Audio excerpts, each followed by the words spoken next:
దేవుడు సృష్టించిన మొదటి మనుషులు ఆదాము హవ్వలకి 2 కుమారులు పుట్టారు. వారు కయీను, హేబేలు. కయీను పెద్ద కుమారుడు, రైతు, పంటలు పండించేవాడు. హేబేలు చిన్న కుమారుడు, గొర్రెల కాపరి. ఒకరోజు ఇద్దరూ దేవునికి అర్పణలు తీసుకువచ్చారు. హేబేలు తన గొర్రెలలో క్రొవ్విన వాటిని అర్పించాడు. దేవుడు హేబేలు అర్పణను ఆనందంగా స్వీకరించాడు.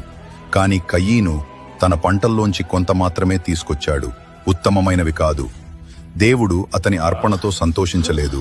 దాంతో కయీను చాలా కోపంగా ఈర్ష్యతో నిండిపోయాడు. దేవుడు అతని మనసును చూశాడు. అతనితో మృదువుగా చెప్పాడు, నీవు మంచి పని చేస్తే సంతోషంగా ఉంటావు, కాని చెడును చేస్తే పాపం నిన్ను వెంబడిస్తుంది. కాని కయీను తన ఈర్ష్యను ఆపుకోలేకపోయాడు. ఒకరోజు పొలంలో ఉన్నప్పుడు అతని కోపం అదుపు తప్పింది. హేబేలుపై పడి అతనిని చంపేశాడు. దేవుడు కయీనుని అడిగాడు, నీ తమ్ముడు హేబేలు ఎక్కడా?